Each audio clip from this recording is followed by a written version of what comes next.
chatting with my friend Manuel Galvan.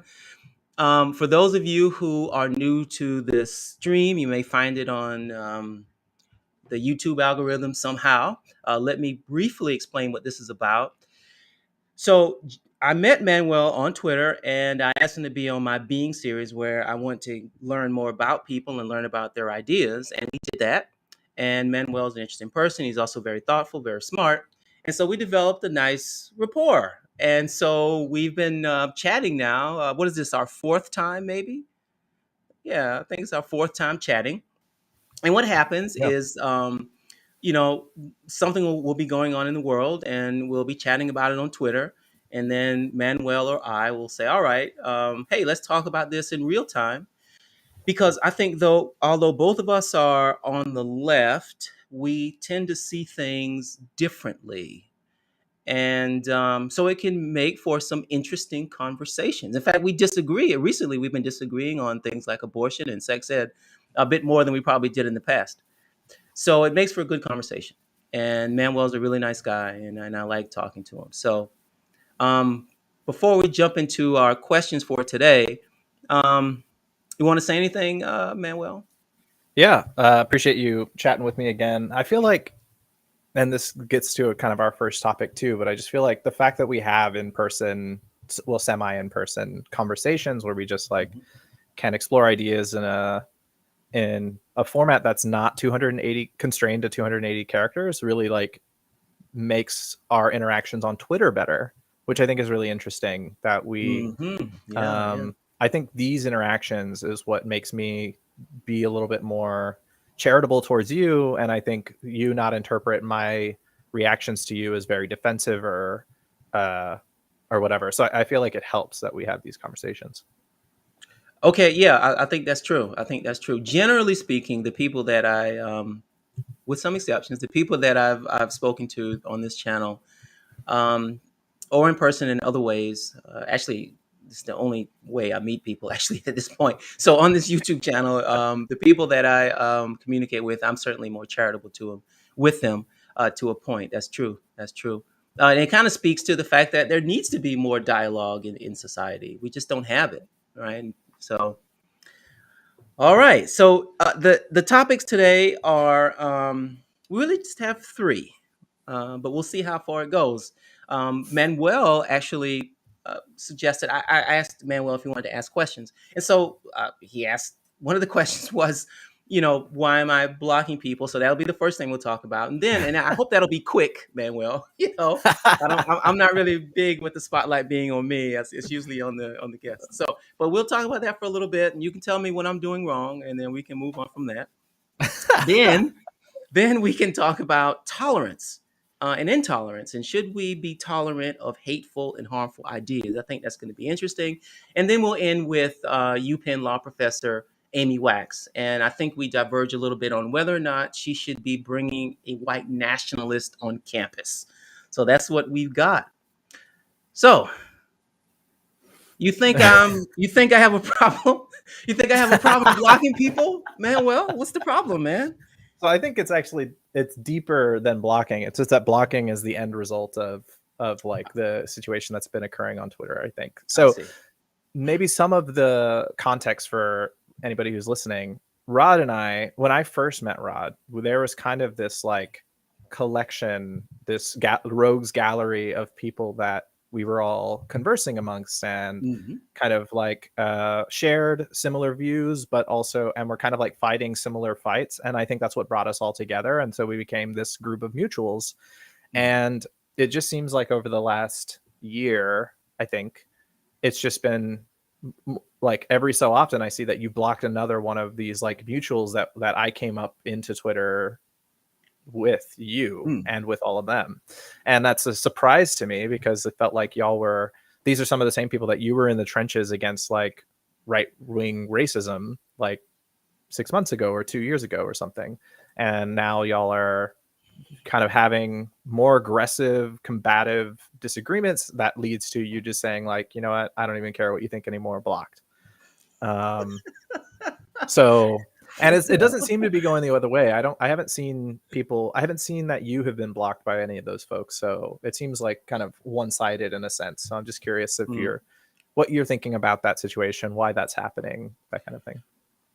Well, okay. So I'm sure you've seen this thing with other folks, either in a YouTube video or an essay where they say, "Oh, I couldn't deal with the intolerance of the of the left anymore, and I'm leaving the left." This type of thing, right? I mean, I'm Mm-hmm. sure you've seen that, and I've certainly seen it. Well, that's not me. I'm not leaving the left, but I did experience that what I saw as intolerance, and it was unfortunate because I was like, you know what, this is not necessary, but it just was something I didn't. It was very distasteful for me, and so I have a pretty. It's a mid-sized account, and so when I post something, and if I detect that a person is only ever replying in a way that I see as hyper partisan, and I think that they're being dishonest intellectually or morally, then I'm like, okay, well, hey, I'm not the person that you should be communicating with. So that's kind of how it happens. I think Mm. Twitter makes it easy to, if I can take some be self critical, I guess, is that Twitter makes it easy to do that. So if I was working with a person or was a person's neighbor or something, I couldn't Right. just say, all right, that's it, But on Twitter, it's easy to do. So, I Yeah. I guess mean, that takes the, yeah. it's easy to do in a few different ways. Like if you're working with somebody, y'all find ways to like relax and find ways to understand each other. I think that there's just like ways to build that into a social arrangement in person.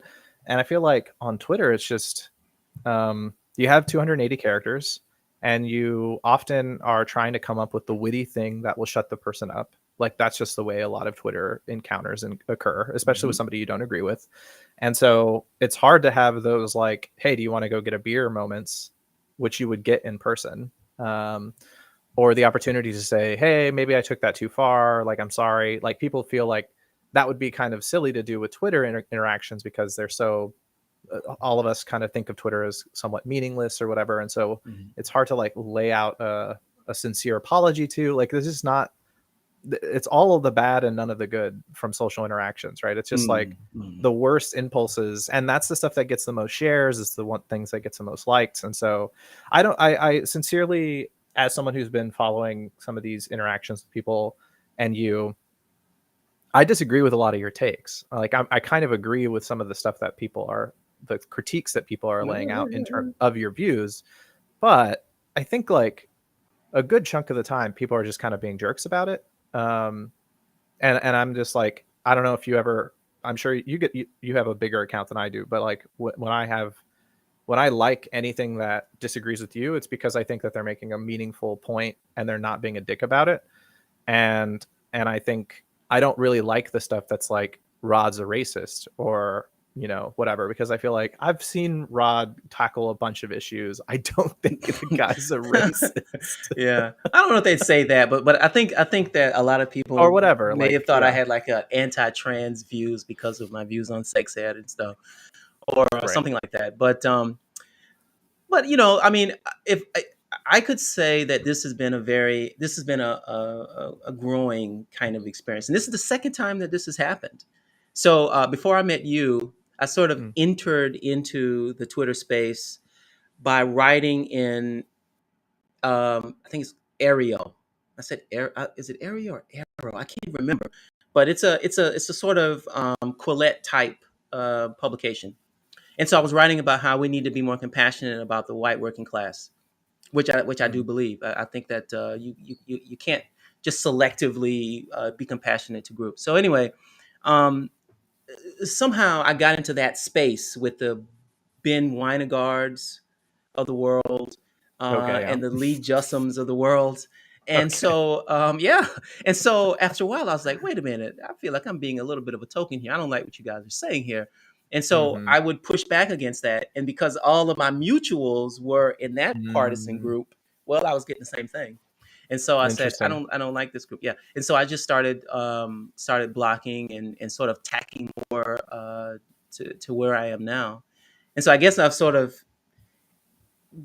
found this nice middle ground where it's not what I would call the racist, misogynist part of Twitter, but also not the far left culture warrior part of Twitter either. I don't like that either. So I'm just sort of in that little um, middle ground. No, left of middle or something like that. So yeah, you know, that's how Yeah, it I is. think like Yeah. on there was somebody who came hard at you about abortion. I think they weren't calling you a racist. They were saying something about you being like you wanting to force women to give birth or whatever. And I think we could explore some of your views on abortion and trans issues if you're interested. But I think like I came into the comments like specifically saying like I think you're mad at other people. Like this was immediately following the decision, the Dobbs decision from the Supreme Court. I'm just like, I feel Mm-hmm. like you're mad. Like I agree with your anger, but I think it's misdirected. Like I don't think Rod is the bad guy in the situation.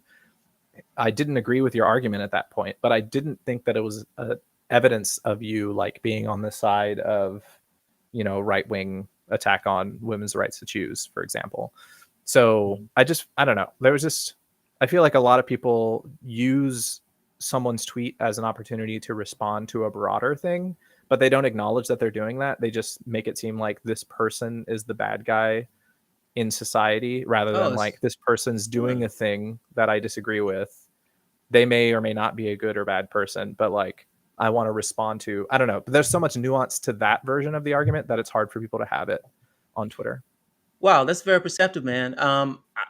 I can even see that I have done that in the past, like during the height of the George Floyd type stuff. I'd see someone posting something, being questioning the Black Lives Matter movement or something like that, and the person may have honestly asked the question, well, why can't all lives matter? Like that was a thing, you know. And so, the person just probably genuinely was wondering, why can't we make this about all people? And of course, I would then, you know, attack that person, and it wasn't about that person in general. It was about just this, societal wide, not wanting to believe that we need police reform. And so yeah, I mean, I think you're right about that. Yeah, yeah. See, I mean, look. First off, when you get your PBS show, it's going to be in psychology, right? Is it going to be? It's I going to be mean, in that's my social field. psychology. Yeah. Yeah. you I, you're going to be able to have these discussions and stuff, and people are going to be like, "Hey, look at what Manuel's saying. Dr. Galvan is saying." yeah. I mean, I feel like my sweet spot, especially on our podcast, a bit more complicated. If you wanted to look up our Hmm. podcast, um, is is very much centered around like uh, trying to give an expert an opportunity to talk. So I don't, yeah, I probably wouldn't do a show that was centered around psychology and my expertise, but it would be more about let's have a conversation about the broader problems of society and what do experts who know about this topic say, and give them the space to do that. I just feel like just a ton of misinformation out there, and so people That's who true. Hmm. every scholar I know is very cautious when they enter the public sphere and say something publicly. And I feel like I appreciate that caution. And I think that caution comes from wisdom, but it also prevents a lot of smart people from talking on topics that they actually know quite a bit about. At the same time, where there's a bunch of just dummies out there who are saying very misleading and bad stuff in the public conversation. And so I feel like more people like us, more scientists need to be speaking out about the issues of society. Well, look, let me ask you this before we move on to the next thing. I think you're right about that. And that's why I'm glad that you're doing it, and I do it in places other than Twitter.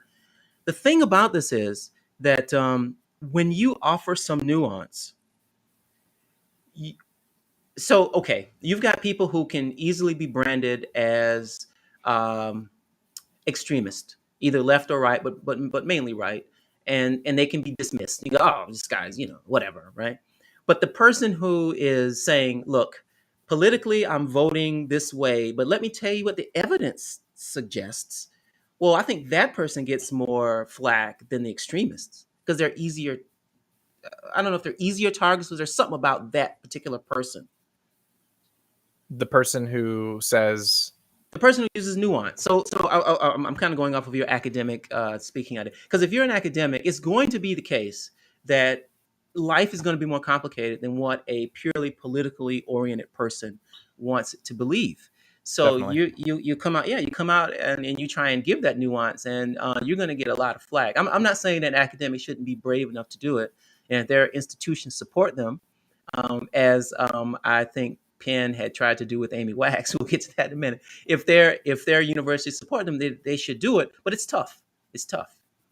For sure. And so many people want the quick soundbite, and if you don't provide the quick soundbite, you're a part of the problem for a lot of people. In certain, and when I say a lot, I just mean mostly on social media. I think the vast majority of the average person is okay with like exploring the nuance. Most people don't have really solidified political views anyway, but there are some people who are just really in the political conversation, and anyone who deviates from their like political narrative is the bad person or whatever. And so, yeah, Yeah, I think that that's is a true. In challenge. fact, yeah, I remember I did a thread about Dave Chappelle, and I said that I'm no expert on the psychology of words as violence, but I think that words can be harmful to the point of being physiologically harmful. It's not just you're hearing something, and of course psychologically harmful to the body and mind. And so I was building this thread, or I wrote this thread where I said, look, it may be the case that Dave Chappelle is saying things that we don't necessarily agree, and he should enter into comment in a different way and be mindful. But look, all the evidence about words causing violence that I've heard and read simply just don't suggest that a comic making these comments um, will have any appreciable, any measurable, any appreciable effect on the trans community. It just doesn't, that I've seen.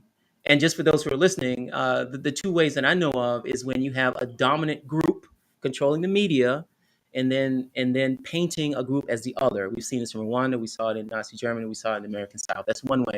And then the second way, which I'm more familiar with, is the cyberbullying research, where you have a person in power who is repeatedly attacking someone.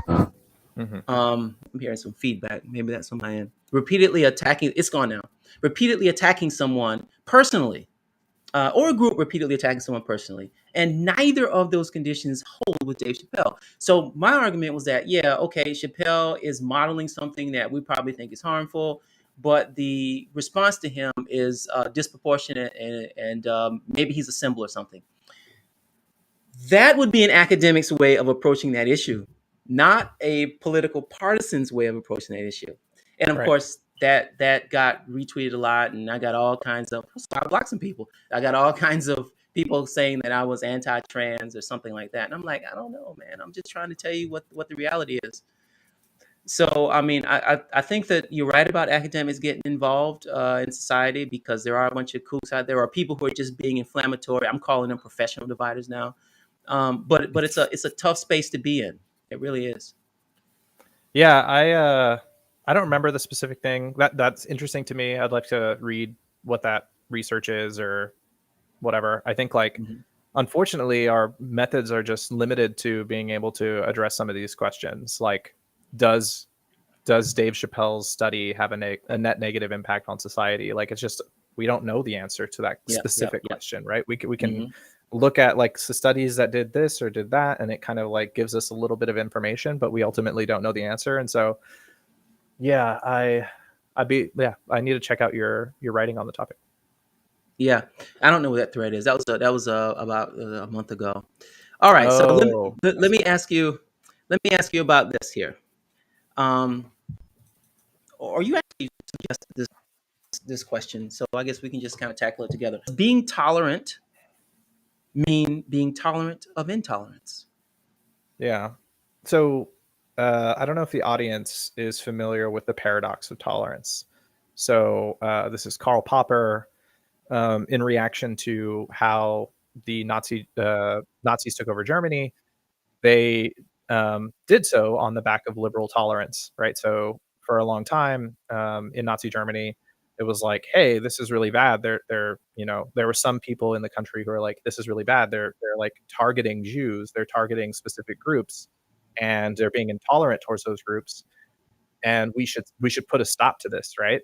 But then because of the norms around political speech and the norms around liberal democracy requires that people have the opportunity to say what they want to say, that it's hard to say this really intolerant thing shouldn't be tolerated because we have to be tolerant. That's an aspect of liberal Mhm. democracy. And what fascists do is they take advantage of those norms around tolerance to get power. And the moment they get power, they use that power to, in the case of Nazi Germany, exterminate millions of people. So that's the kind of the concern that Karl Popper identified. One of the problems with liberal democracy is that it gives a foothold to fascism if you don't put it out, if you don't stamp it out and prevent it from spreading, especially if you're doing it under the guise of, well, we have to be tolerant to those intolerant folks. So it creates this paradox of tolerance. And so Mhm. I think we are in um, somewhat of a similar situation. Unfortunately, you don't know if you're in the situation until it's too late, right? Mm. Once the death camps are being set up in Nazi Germany, that's when it's like, oh, I guess we should have stopped this whole Nazi thing from happening 10 years ago. Um, and there's a tipping point, and who knows where we are in a tipping point. But we do have a political party that has identified a bunch of people who are kind of bad and should be not exterminated, right? But should be stopped. So this is like LGBT folks is a really clear sign where it's just like if the Republicans ran the country, it would be illegal to get a gender transition surgery. I mean, Jordan Peterson says it's a crime against humanity for a consenting Mm. adult to remove their breasts so that they can transition from being a woman to being a man. Oh wow, I Recent didn't know he said that. this was recently stated in one of his videos where he said where he was talking about actor. I'm trying to remember his name. Page, Elliot Page. Yeah, Elliot Page, and said it was a crime. And when it was pointed out that this is not a crime, it's perfectly legal. Uh, Interestingly, Jordan Peterson mentioned Nazi Germany and like that was perfectly legal. Is it right? Which the irony there is really strong because like Nazi Germany specifically exterminated trans people and LGBT people. So it's just like crazy that he brought that example up. But I think yeah, it's a problem we have to deal with as a tolerant society. What do we allow to be tolerated? Everything? If everything, then the intolerant people will take those rights away from us when they get the opportunity. Yeah. So it's weird. I've seen, maybe it was in uh, on Twitter somewhere. Maybe it was on your account or in a reply or something. This paradox, Popper's paradox. So, could you tell me the name of it again? Yeah, Karl Popper's paradox of tolerance. Okay, so I know of Popper. He's like a guy that you might read in grad school, but I never came across that paradox. That's really interesting, and that adds some context to a lot of things. It's not that I think everyone would agree with that, except that there's some free speech absolutists out there who think that you should just be able to say whatever you want to say, but I'm certainly not that way, and I think most people aren't either. So I guess the question would be, well, how do you know what can be said and what can't be said, right? I mean, so okay, suppose, I mean, let me see if I can think of an example on Twitter. So suppose someone says, okay, I think that um well, so you did the Jordan Peterson thing. So let me do a less extreme version of that. I think that gender affirming surgery should only occur as an adult. So 18 So plus. yes. You're, So you're not. Are you stating this hypothetically as like an yes, example as yes. an I'm I'm argument? I'm Yeah. I'm using it as a, so we can understand. I think most sane people would think that what Jordan Peterson said is sort of out there, right? Hmm. So we shouldn't Well. be tolerant of that, right? We kind of get that.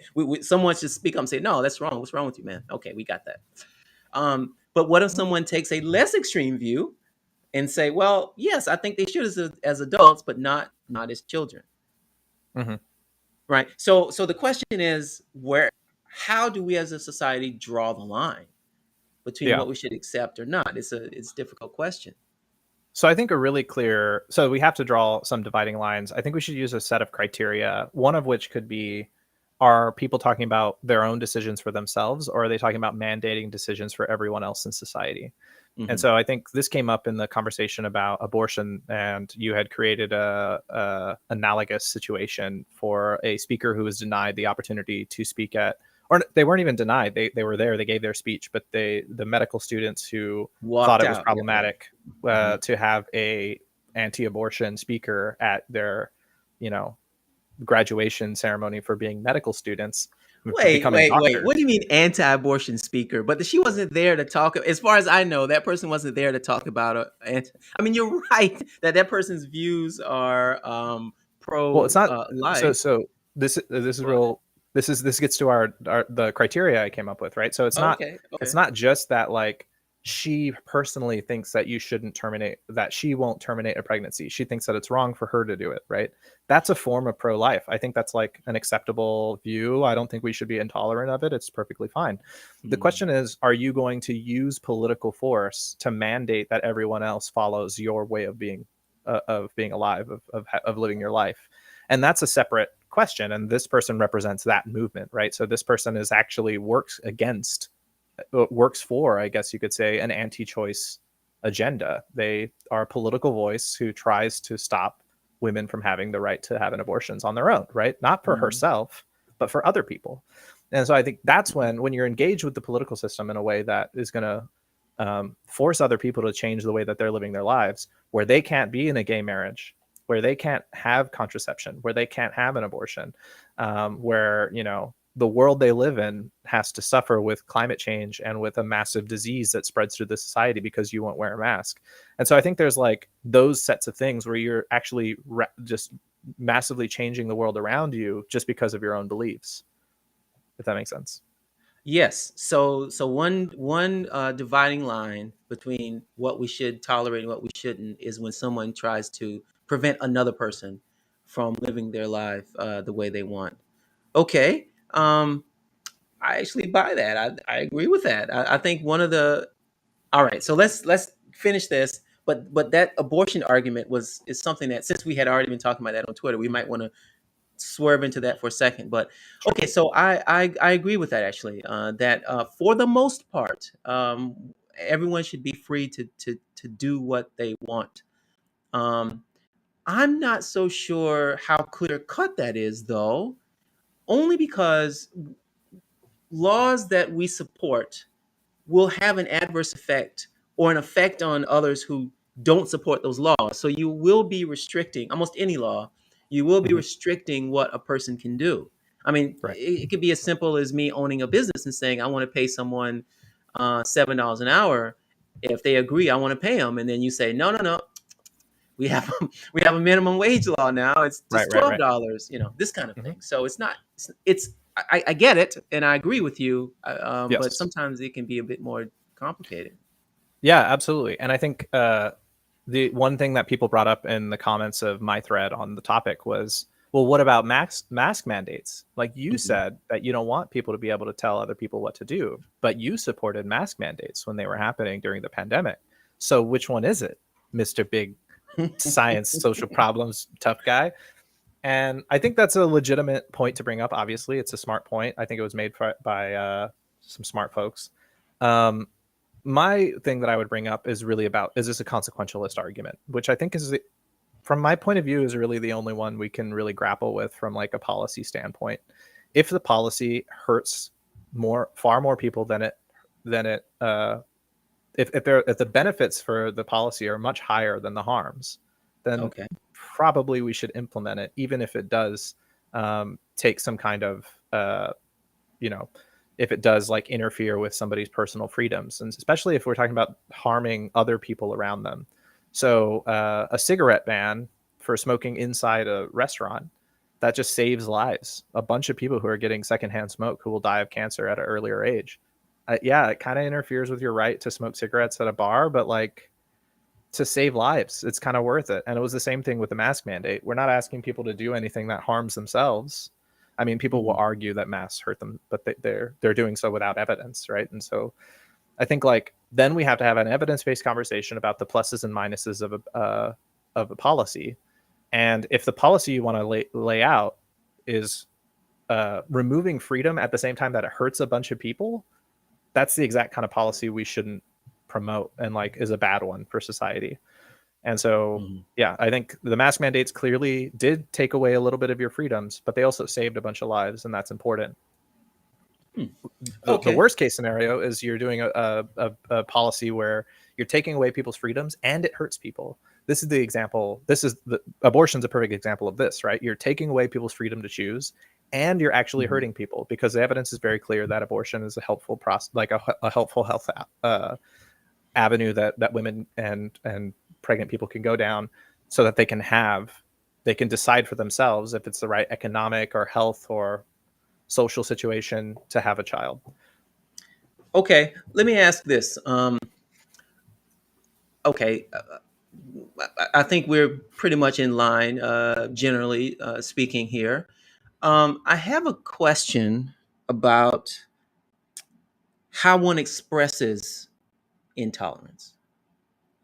Um, I am very concerned about how polarized our society is becoming. I think it's one thing to not be civil. I think incivility expresses anger, and you kind of need to do that sometimes. But my sense is that we have this narrow for both people on the left and for the right. It sort of comes in different ways. I think the left, there are more things that this can be applied to. So we have this narrow narrative, it seems, that develops over time on either side. And if you don't fit within one of these windows, one of these Overton windows, I guess, then the response is not to be like, I don't think that's right. That's probably not the way to go. I think it's harmful, or it's not evidence based, or what have you. You can do that, or you can say, "Oh my God, you're a terrible person. You're a racist. You're a transphobe. You're a bigot. You're a misogynist." I mean, I think that is the issue. One Yeah. of the issues I have with our society today.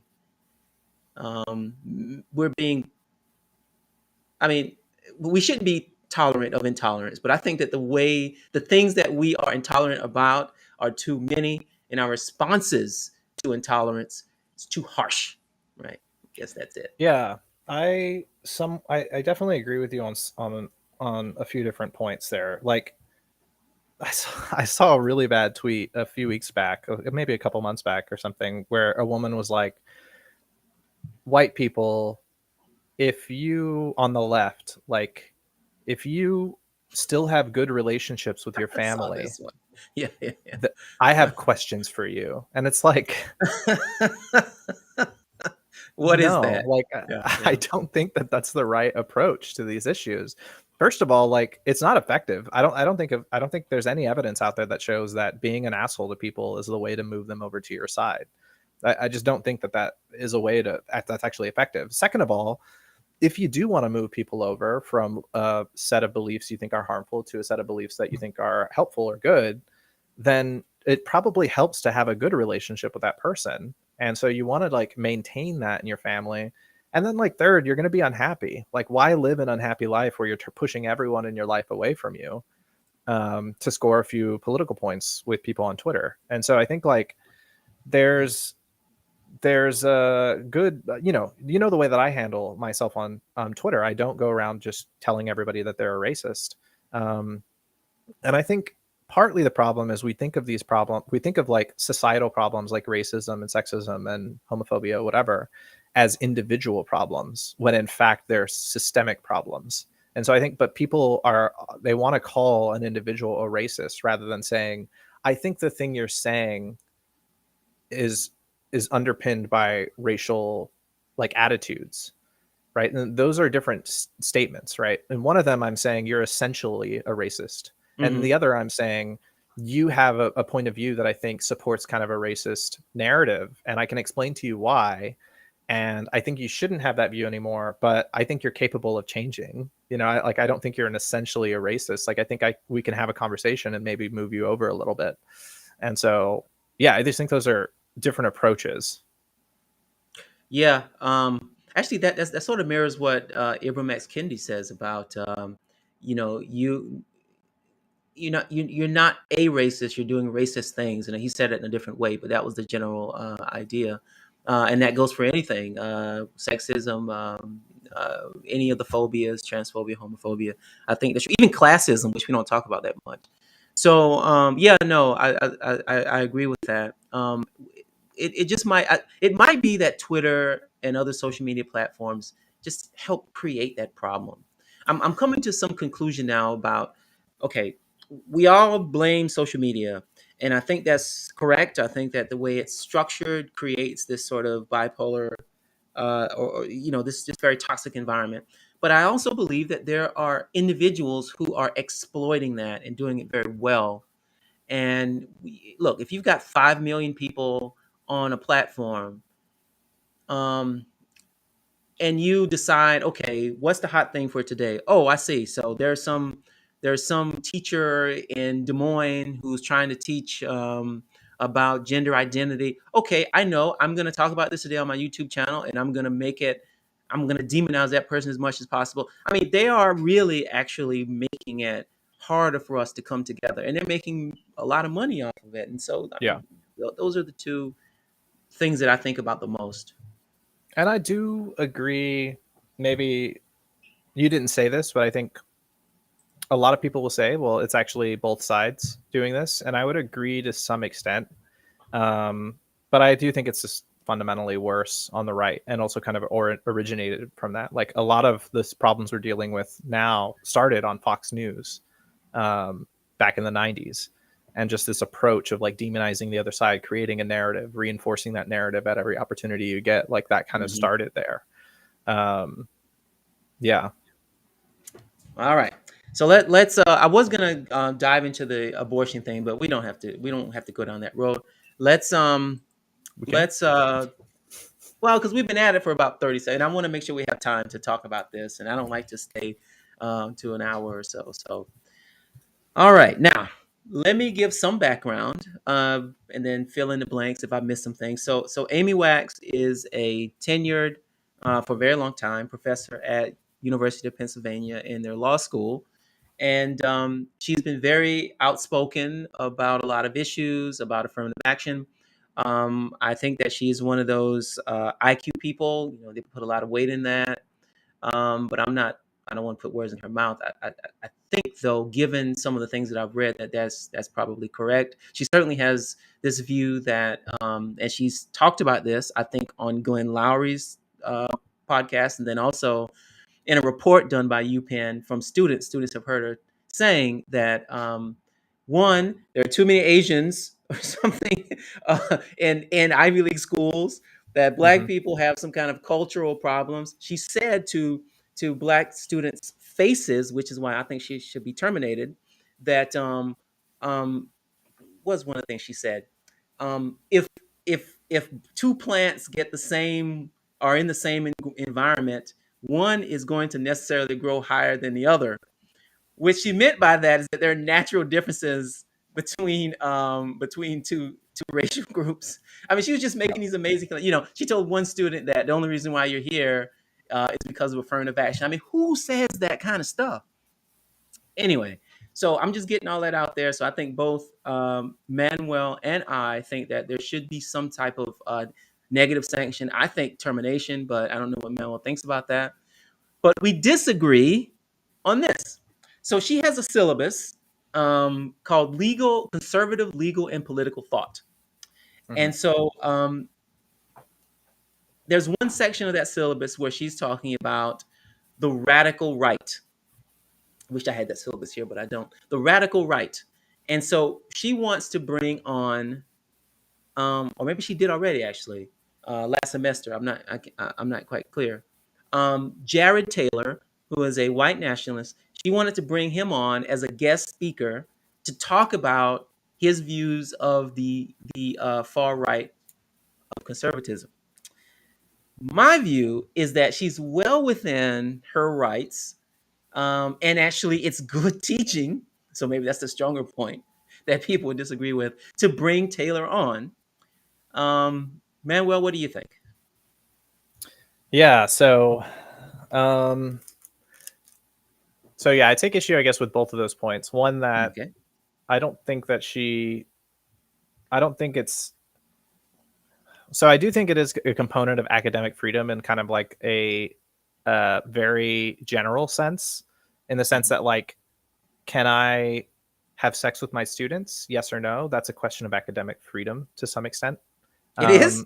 Um, I mean, I guess like I as a professor, we can ask the question of if I can do that or not, and I don't know. Can I put in my syllabus that I'm available as a husband for any of my students? Like, I guess I could, and the No, school you can can't. tell me if No, that's. no, I, no, no, no, no, no. That's what not I'm saying academic is, freedom. like, there are questions about how teachers can comport themselves in the Oh, that's classroom, true. Yep, yep. and we generally will say, sure, you have academic freedom, but not here, and not here, and not here, and we just have laid out policies that say like, yes, you have academic freedom, but you actually don't. It doesn't extend into this position. You can't use the N word in class.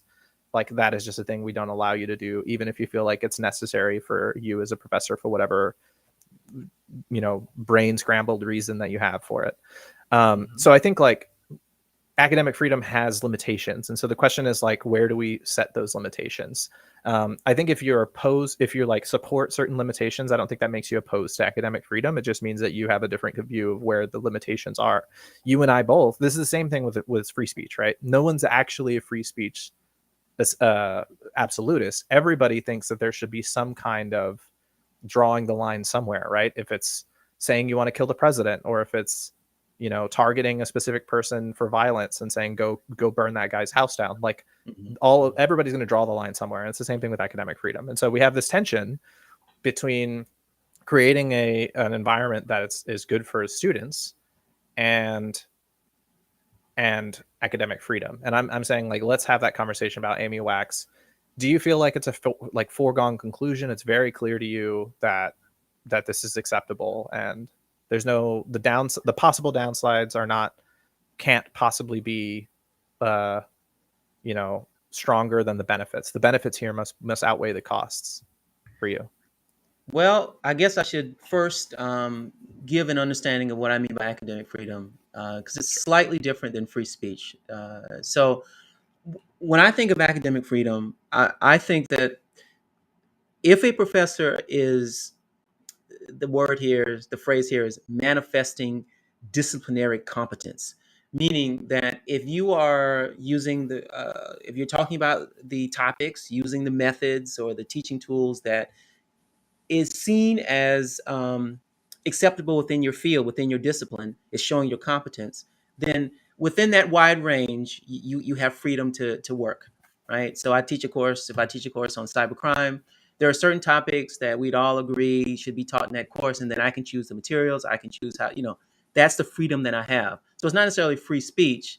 I just have freedom within those parameters. Now, having said that, because the course is about conservative legal and political thought and not race, you see, if it was a Mm. course on race, then no scholar on race believes that what Jared Taylor is saying holds any water. It would not be acceptable in the classroom. So you can't I bring mean, you that might be person able to in then. find some people who write for Oh, that's true. intelligence, or Quillette or whatever, who are academics, and they'd say like, actually everything he said is correct, and the liberal academics don't want you to know the truth or whatever. So yeah, but That's true. barring that That's true. small That's number true. of scholars, I think I agree with you. Yeah.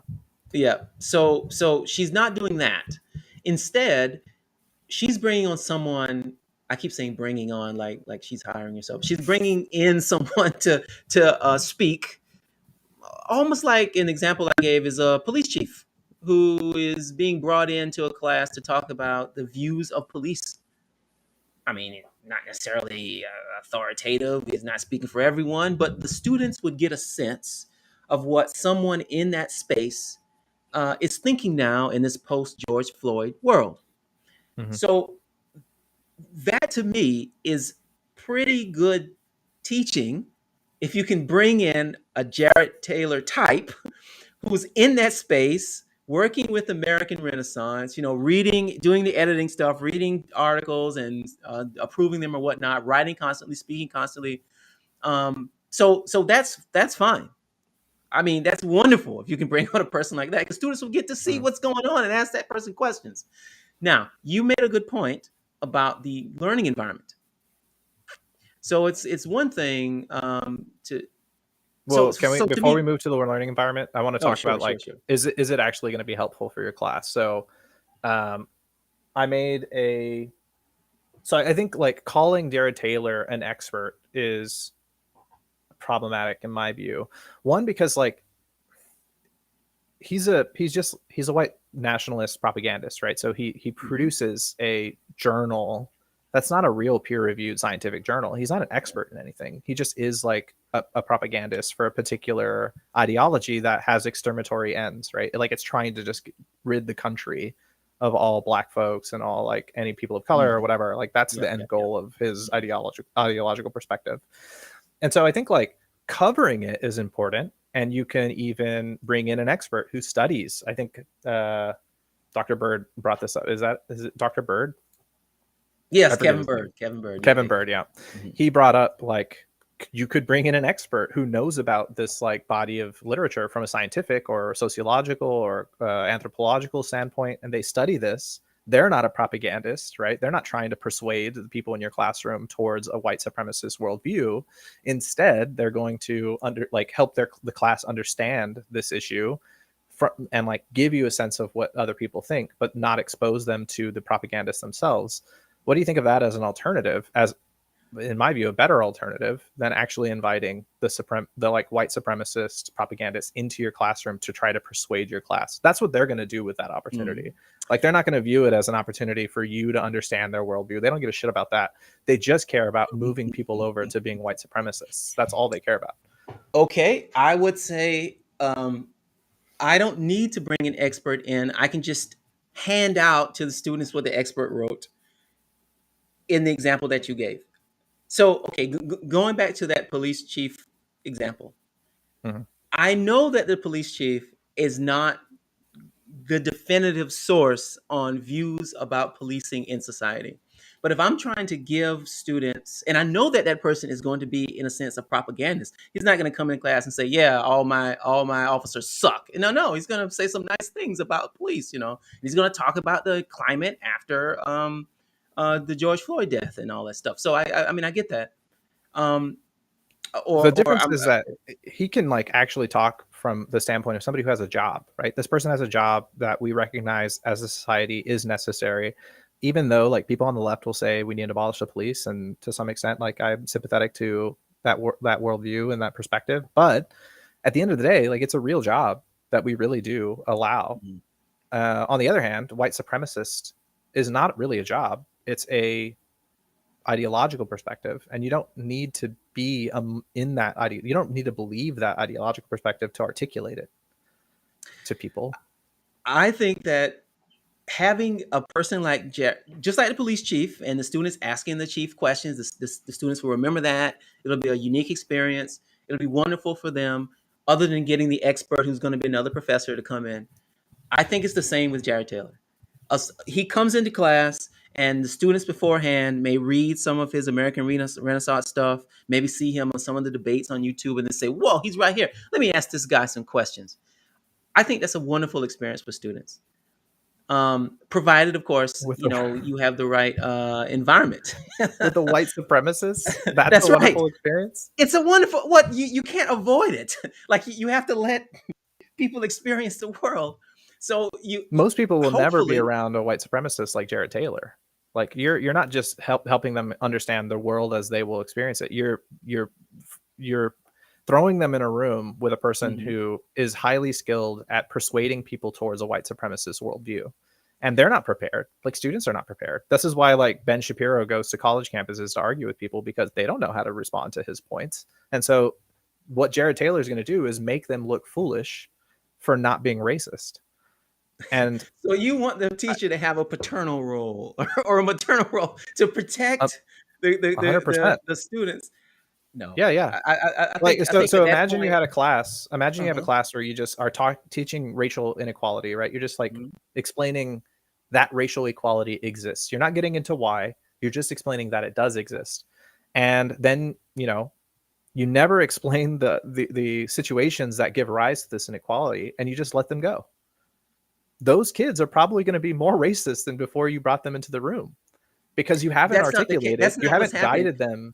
you haven't guided Uh-huh. them in a direction that will help them understand the information that you're giving them. And if you put a propagandist in the room, and then not only are you putting them in a propagandist in the room, but you have a person who has right-wing views that line up with the white supremacists already, that's supposed to be the leader in the class. Mhm. She's not going to dissuade them. She's going to reinforce the views that Jared Taylor is coming into the room with.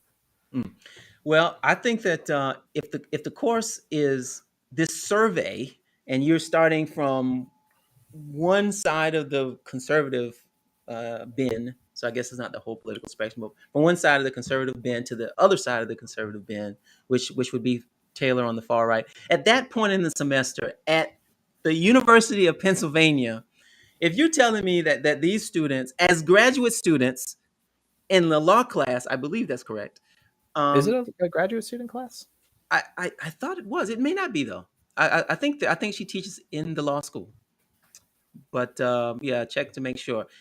Honestly, if it was even undergrads, if at that point in the semester, now I know that wax is a complicating factor, but before we get to that, first we have to get to whether or not inviting Taylor is okay. So if given that context of what the class is about and what you're trying to do in that class, no, I think it's fine. I mean, students understand that the person there is is an extremist with radical views. If a student in that class is sympathetic to that, I'm not entirely sure that not bringing Taylor there is going to have any impact on what that student believes. Um, I just don't. And honestly, if you're saying that Taylor is a skilled propagandist, Mm-hmm. which I agree with, that this person is very skilled at convincing people that being racist is a good thing, or being Mm, anti-racist is a bad thing. I mean, however you want to talk about it. right. I agree with that. Well, look, I mean, you've got a whole semester to bring in other propagandists. I mean, it's not this thing where he's the only person coming in, and he's the Wait, special but person everybody else is right being wing. vetted. I mean, it's not like That's right. you It's have conservative. Yeah. Ibrahim X Candy coming in to like articulate the alternative position. Like, Wax isn't going to do it. None of her speakers are going to do it. So really, you just have a propaganda course. And you're saying, well, it's a propaganda course by Well, it's a definition. So conservative why can't you course. have a propaganda? So it's Don't like, well, call I don't know. conservatives propagandists. They're just conservatives. You said the whole course is propagandist.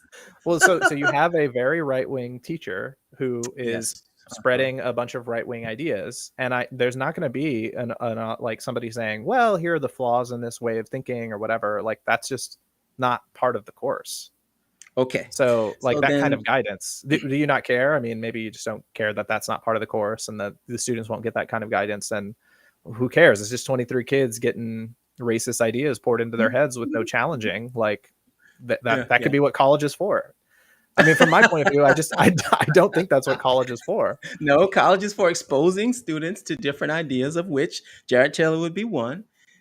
To be fair to you, um, I'm only trying to argue about this isolated thing of academic freedom, and should a professor be allowed to have this kind of person in their class? Okay, and so I think that they should. Now, you are absolutely right that Amy Wax is probably sympathetic to those views. Mm-hmm. And that's a complicating factor that the faculty senate, and for those of you who don't know about how university works, we try to be self-governing in that senior faculty members are on the faculty senate, and they decide the rules and policies of the school, which then get approved by the board of trustees, who usually just rubber stamp it, right? So the faculty senate tend to make the rules. So the faculty senate has to say, okay, given what we know about this, is this a good thing? I mean, yeah. I mean, that those other factors come into play, which is a problem because she is sympathetic to those views, and she may not challenge, she may not prepare students for challenging Taylor. That's true, This does right? strike me as like a highly relevant to the paradox of tolerance thing. Like, It's that whole situation all over again. Like, do we want to legitimize it? You know, she might claim that this is part of right wing ideology, and okay, it's also just racism.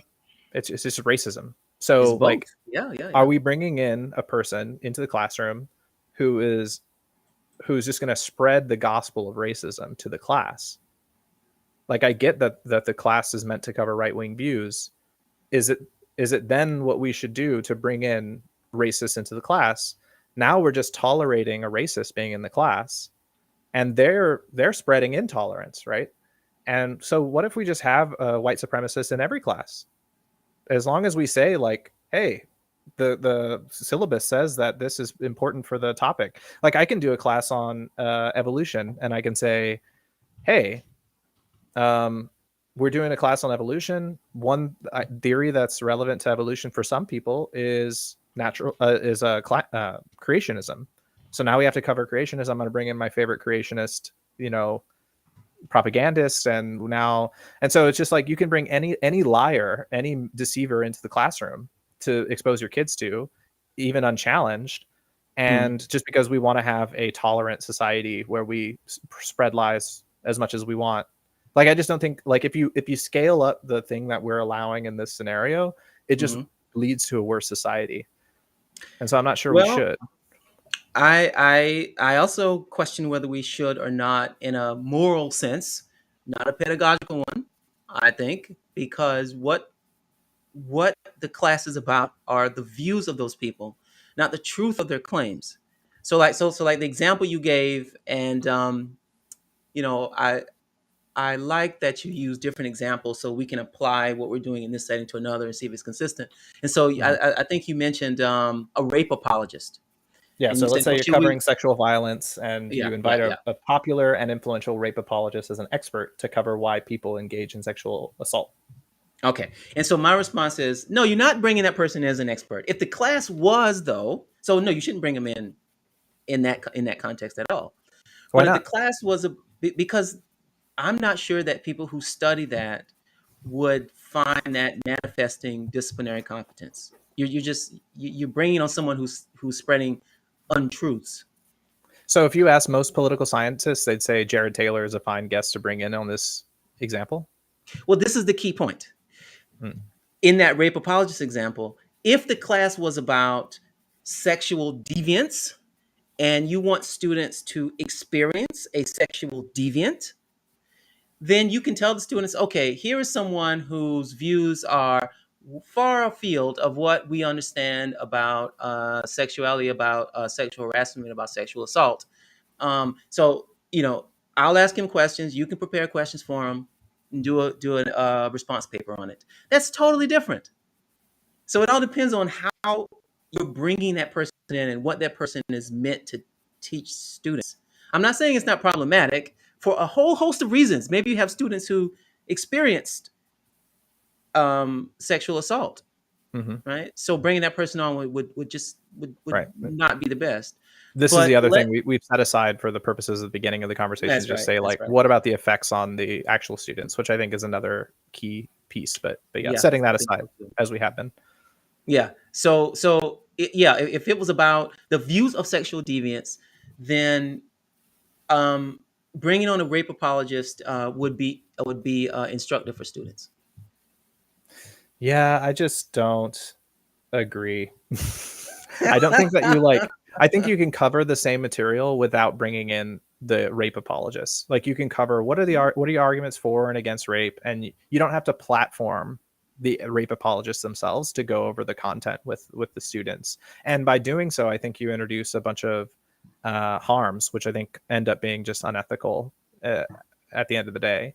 And I don't think they're gonna be better off. Like, even in terms of the ideas that they have in their head, like, they might be persuaded, setting aside the negative impacts on people who have experienced rape, but like, some of the men in the class are going to walk away being like, huh, yeah, this guy is kind of crazy. But do you remember that argument he made about this or that? That was kind of persuasive. That kind of made sense to me. I All don't right, I don't wait. agree with him. I don't So agree so with him. I'm not saying I'm a rape apologist, and I right, think right, rape right, is right. bad and everything. But I think like if a girl's in blah situation and she's doing blah thing, then she kind of is asking for it. And so you create like a set of ideas and you implant them. That's what they are good at. That's what they do. This is their job. Okay. Well, look, let me ask you, at what point, say I'm working for the FBI and Hmm.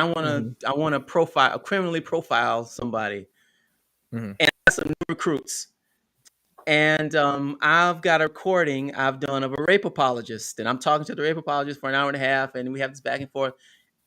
Should I show that to the FBI recruits or not? Like, at what Yeah, point is it possible that I think we that's a can good point to do introduce? it. Yeah, What's the I think difference? the difference is It's that still a learning environment. it's well, it's a job. Now we've moved from being in a university setting where you're learning to a new setting where you're actually training for a job. I don't know. Quite different. I Not think only are both are learning environments. In fact, I would think that the school environment would be better for that just to be than clear, the. also the new learning environment, I agree, it's still like a training learning environment. That's fine. I don't mind labeling it that way. But Uh-huh. the but it's also the specific purpose of that. So like if the class was how do we combat racist ideas? Hmm. If that was the framing of the class, then I think like playing clips and stuff from Jared Taylor is like doesn't bother me as much because the point of the class is to dissect the ideas and like show that they're wrong. That's not the point of Amy's class. That Okay. is just not the point. I think if it was, and in the FBI setting that you created, like it is that is the point, right? We're listening to this rape apologist so that we can find out more about them, so we can oppose them and we can stop them. That's what the purpose of law enforcement is in that scenario, right? That's their goal, is to stop this. That nobody's gonna walk away from it thinking it's good. It's like I don't know. There's what is I forget that TV show where they go around interviewing like serial killers in the Oh, 70s I love because they're trying to that show, right? yeah, yeah. And Yeah, yeah. so I is remember there that. anything wrong with doing that? Absolutely not. The purpose of it is to stop future crimes of the same type. And so if that was the purpose of Amy Wax's class, and I had the sense that like let's just say it was a person who had a clear record of like opposing racism and they have designed a class to inoculate people against racist ideas. And so they are showing clips, and then it comes out in the news. So and so professor is showing clips of a white supremacist talking, or Hitler talking, or whatever.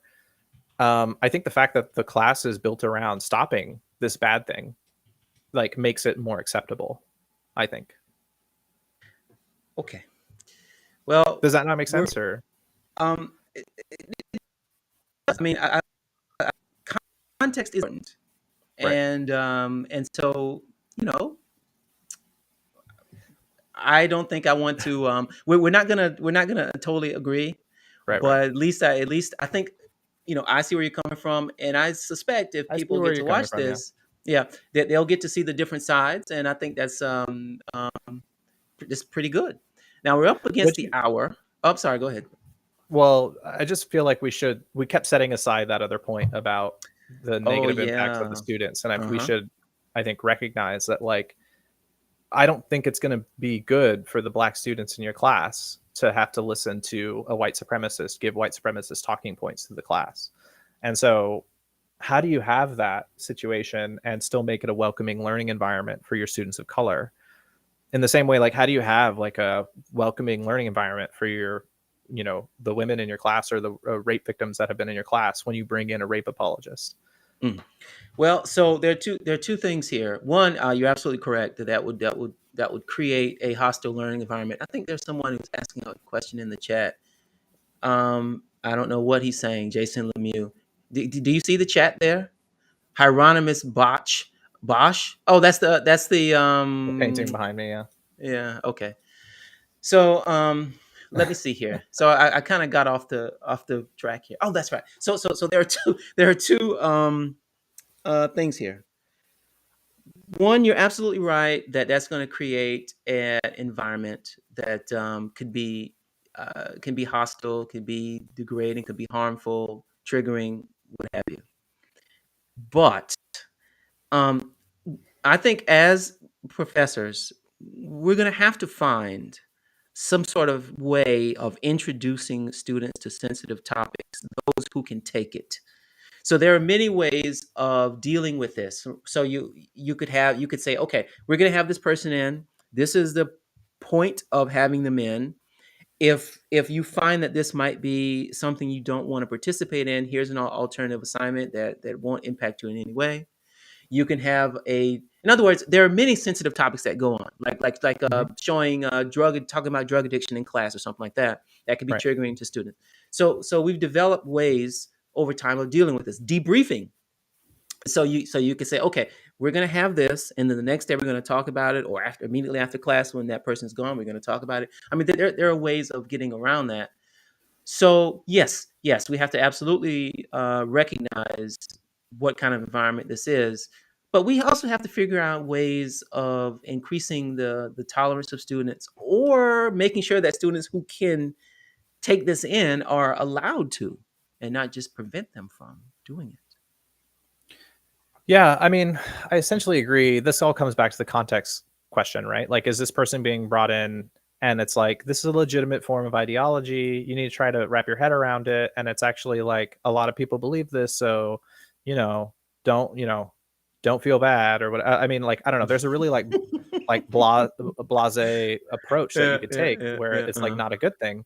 And then you could take a more like critical approach to understanding racist ideas, and then it's okay. So I think like, I guess you have moved me over to thinking that I want to see what the class looks like first before we decide to fire. Like if I were in charge, if I were doing hiring and firing at UPenn, I would want to, see how the classroom pans out, document the hell out of it, make it clear that actually this person like ran this class and this was like uh not challenged. This was like very much something that this person said was like pretty legitimate, made it seem legitimized, and then brought in a white supremacist to talk and didn't challenge any of their misinformation or whatever. If that's, it's one of those two outcomes or somewhere in the middle, and you just kind of have to draw a dividing line somewhere. I think that, if that is the way that they've approached it and they haven't been critical at all of white supremacy, then I think that's a bad thing. And we should probably fire that person. Do you Yes, agree? I think. Well, I think she should have been fired anyway. But Right, right, yeah, right. if she's if she's uh, if she's rubber stamping these views that we all think are racist, then that's very problematic, and she should be censored and maybe even fired. Yeah, most definitely. Okay. All right. So yeah, I agree. It's like pretty much about implementation. I still wouldn't invite a propagandist to my classroom. I think it violates like pedagogical ethics to do such a Mhm. thing, to expose your class to someone who is trying to persuade them into a set of lies. Um, and I wouldn't do that with anybody, even if the police chief, if I knew that that person had lied on multiple occasions, I just would pick a different police chief, and I would just, you know, yeah, I just not going to invite a You would liar pick a to speak different white against me. supremacist. You would If invite a they're different white supremacist. Well, the problem with white supremacy in comparison to the police chief is you can have a police chief who's honest. You I can't have see. a white supremacist who's honest. It's just not a Uh, possibility. Wait a minute. You Oh, you do you can think you there's can a form of sincer- white supremacy that's honest? I think that there are certain people who sincerely believe. I mean, No, we no, no, might that's not what I on the mean. I outside. think you can be sincere liar, to be clear. Like you can believe the lies you're saying, but you cannot not tell lies and be a white supremacist. Because at the end of the day, white people are not supreme over black people. But if you believe that they are, You might then is it believe, a yeah, lie? you can be sincere, but you're Uh-huh. still wrong and you're still spreading misinformation. I So I think think they like, can be wrong. Yes, they can be yeah, yeah. wrong. So I so agree. there's no way to like introduce a person who's telling the truth. They might think that they are, but they're wrong actually. They're just self-deluded into believing something that's false. But like there's no way to do that with a white supremacist. Okay, fair enough. Fair enough. Well, Does that make look, sense? Or yeah, yeah. I think so. Yeah, this has been, of all the conversations that we've had, this has been one of the more entertaining. I've enjoyed it. Hearing your views. Yeah, Really, yeah. I mean, it's a nice back and forth, and it goes well, and I really appreciate you spending the time to chat with me. You too. I feel like I just feel like somehow your Twitter is just much less, it doesn't articulate how thoughtful I think that you are, and yeah, so I appreciate these conversations as an opportunity to be like, and now at this point, as people who are listening, maybe the background here is like, anytime I see Rod getting in a fight on Twitter, I like send him a link to his tweet, and I'm like, dude, let's talk about this next time. That's right. That's This what is happens. interesting. This is interesting, and like, I don't agree with you, but I know that you have like more reasonable thoughts, and I feel like I move you around, you move me around, and so it ends up being like a good conversation. It does. It really does. Okay, brother. Taking off. I really appreciate this. All right, thank you. Thanks for having me Yeah. on.